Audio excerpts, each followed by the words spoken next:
बाकी एक अफ़सोस ये भी रहा, वैसे सर में मेरे बाल कम है और उन्होंने ना इतने वाले हिस्से में रेज़र भी मार दिया, यानी कि इतने हिस्से में ना बाल भी गायब हो गए। लेकिन कोई नहीं, बाल तो फिर से आ जाएंगे और स्वास्थ्य भी फिर से सुधर जाएगा। लेकिन वो चीज़ जो हो चुकी है ना, उस चीज़ को हम लोग अब दोबारा भी याद नहीं करना चाहते हैं। उतना ही दर्द हो रहा है जितना उस दिन हुआ था। सही हो जाएगा उसे बाद। वो तो आईसीयू में पता है साइड से कभी कॉकरोच जा रहा था, कहीं पे छिपकली जा रही थी। इतनी बुरा लगा ना मुझे वो देख के, समझ नहीं आया। मुझे लगा कि कैसे रात कटेगी। और सुबह के 5:30 बजे दक्षु को होश आया। उसने आंखें खोली और मुझे ऐसे ऐसे देखने लग गया अगल बगल। वो तो अच्छा ये हुआ ना मैं उसके साथ बैठा हुआ था। और वो उसने एकदम उठा और सीधे स्माइल करी ना, इतनी अच्छी स्माइल करी और पूछने लग गया पापा मैं कहाँ हूँ। तो फिर मैं उस समय मेरी आंखों से इतने आंसू निकल के मैंने कहा कम से कम, क्योंकि डर इस बात की लग रही थी ना। आप सभी लोगों को मेरा प्यार भरा पहलाग। मेरा नाम है पूजा और आप सभी लोग का स्वागत करती हूँ अपनी एक नई वीडियो में। नई वीडियो की शुरुआत हो रही है सुबह के 10 बजे से और अभी मैं काफ़ी दिनों बाद अपने ब्लॉग की शुरुआत भी कर रही हूँ। पिछला ब्लॉग मैंने वटसावती में बनाया था और आज मैं ब्लॉग बना रही हूँ सिर्फ 9 तारीख को, यानी कि आज हो गई है 9 जून। तो आज ना मुझे कंप्लीट हो गए हैं 10 दिन, यानी कि मेरा एक्सीडेंट हुए ना मुझे आज 10 दिन पूरे हो चुके हैं। बाकी ये वक्त ना हमारे लिए काफ़ी ज़्यादा ना दुखदाई वाला ही बीता है, क्योंकि इस टाइम में ना हम लोगों ने काफ़ी कुछ झेला है। लेकिन अच्छा यही रहा कि हम लोग अभी स्वस्थ हैं, मैं दक्षु हम लोग स्वस्थ हैं, बाकी घर वालों के साथ हैं।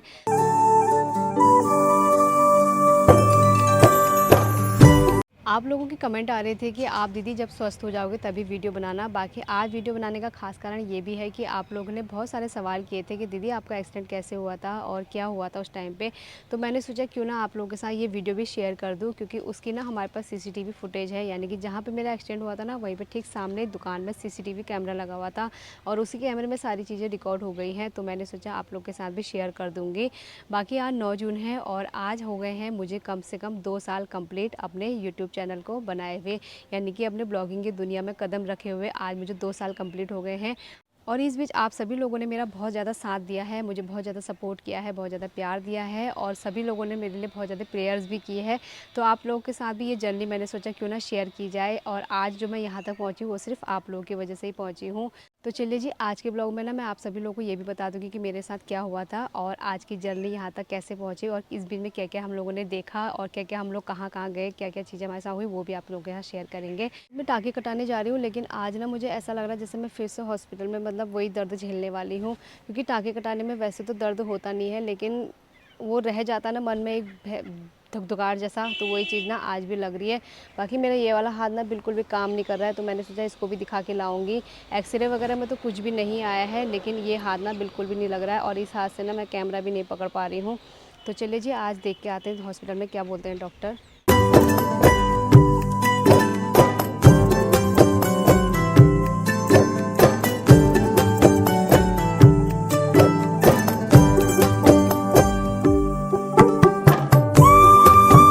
पहुंच गए हैं हॉस्पिटल में, अब चलते हैं अंदर को और टाँके कटा के लाते हैं, देखते हैं डॉक्टर क्या बोलते हैं।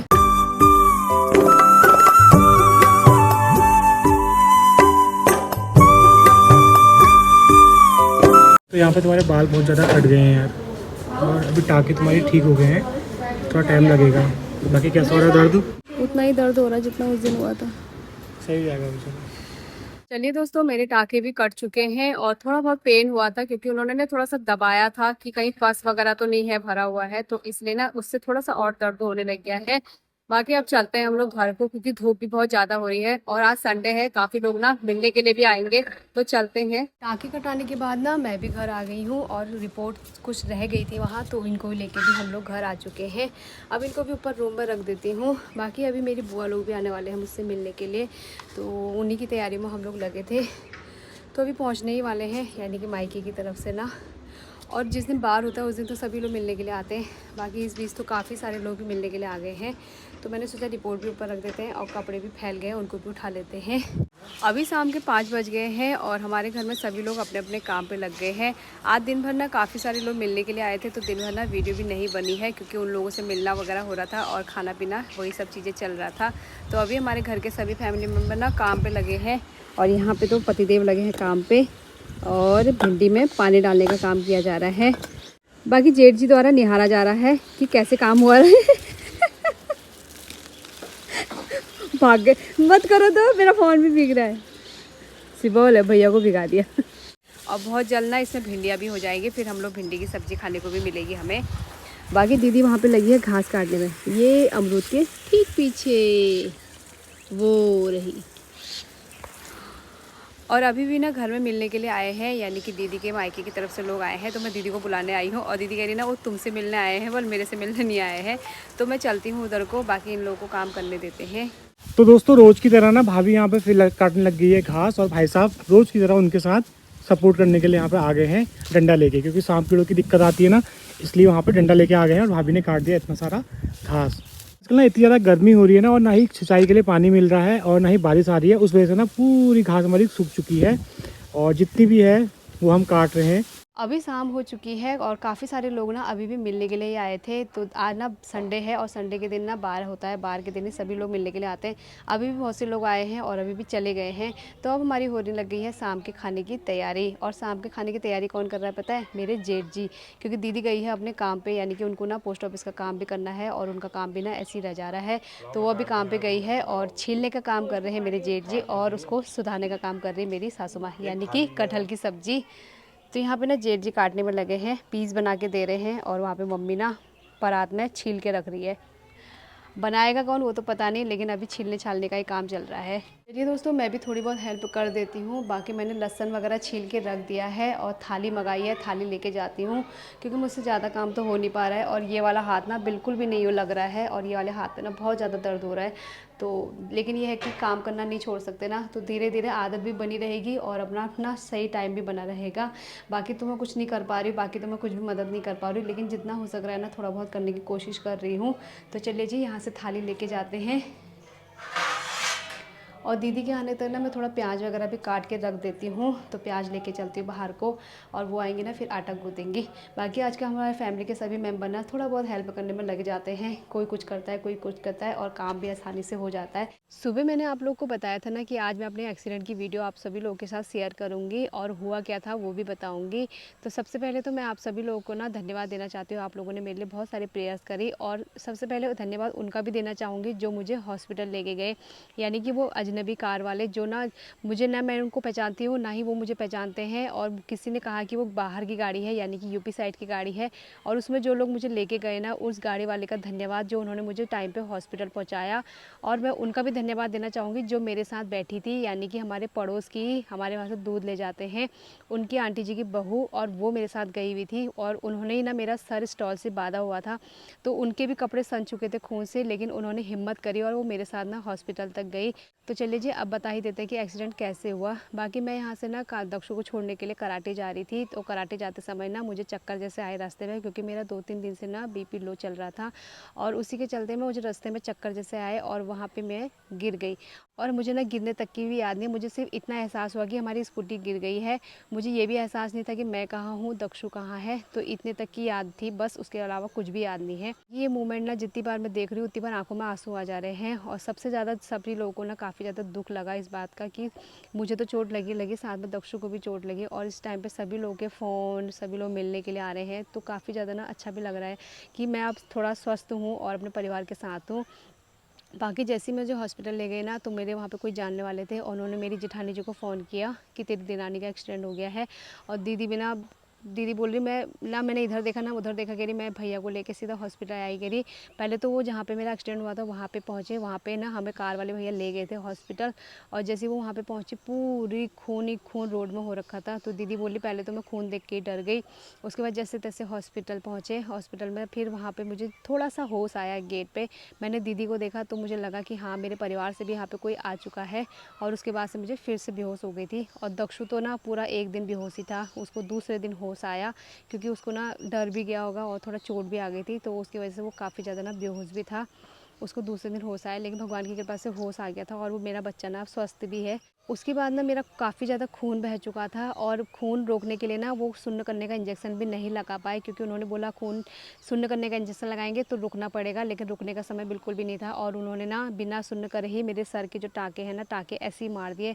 और वो समय बहुत ज़्यादा खतरनाक था, क्योंकि उस टाइम पे मेरी सास भी वहीं पे थी, मेरी मम्मी भी वहीं पे थी, मेरी दीदी, सभी लोग घर वाले वहीं पे थे, और वो लोग बोल रहे थे कि तू इतना चिल्ला रही थी, हमसे तुझे देखा ही नहीं गया, क्योंकि इतना बुरी तरह से उन्होंने मुझे यहाँ पे सिलाना टाँके मारे।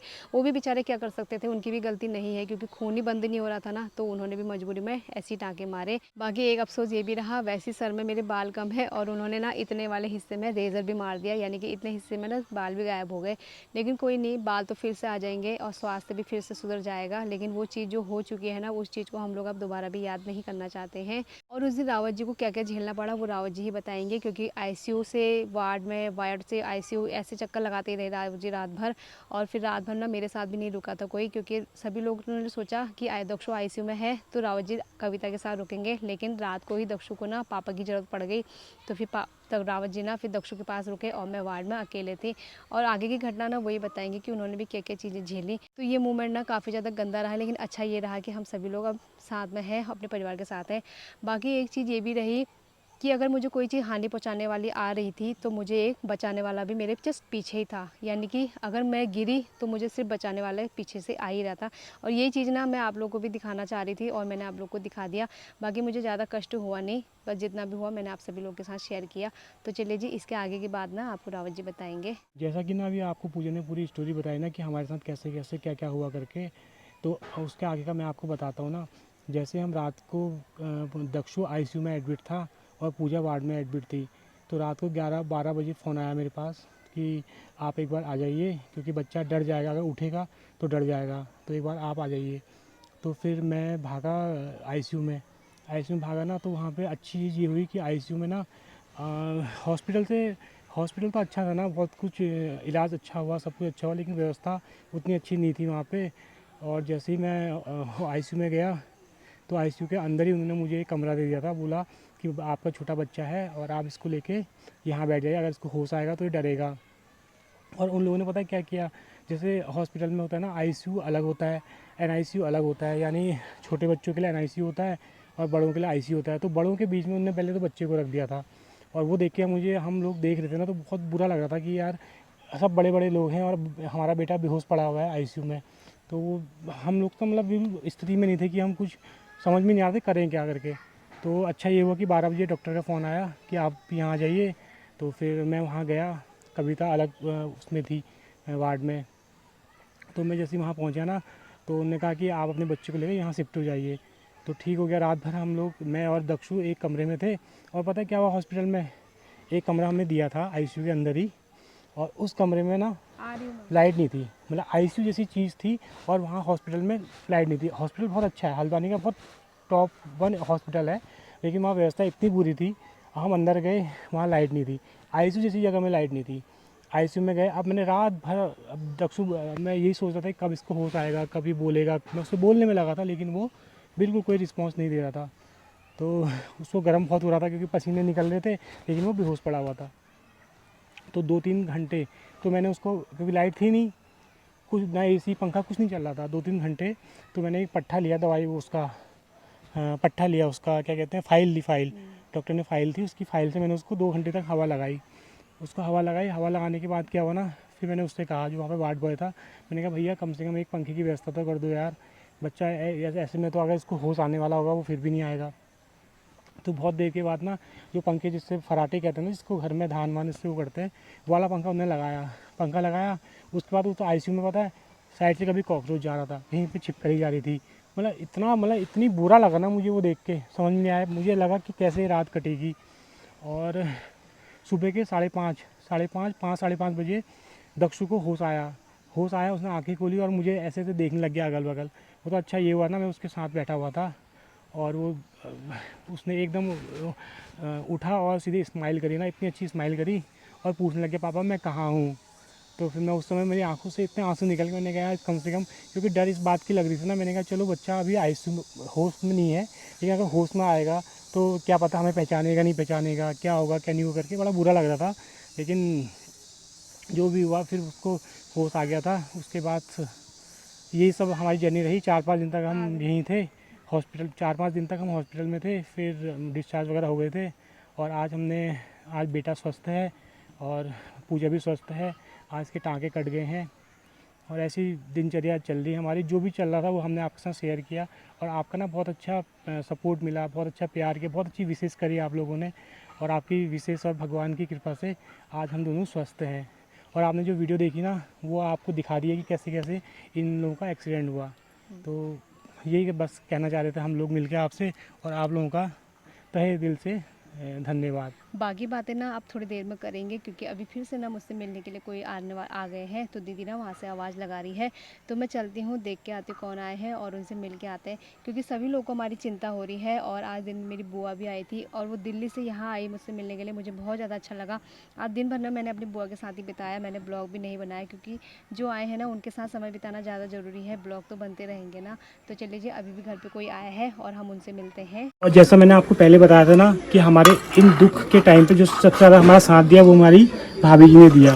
सच में मतलब इतना साथ दिया ना, मैंने पहले वीडियो में बताया था कि इन्होंने हमारे बहुत कुछ किया।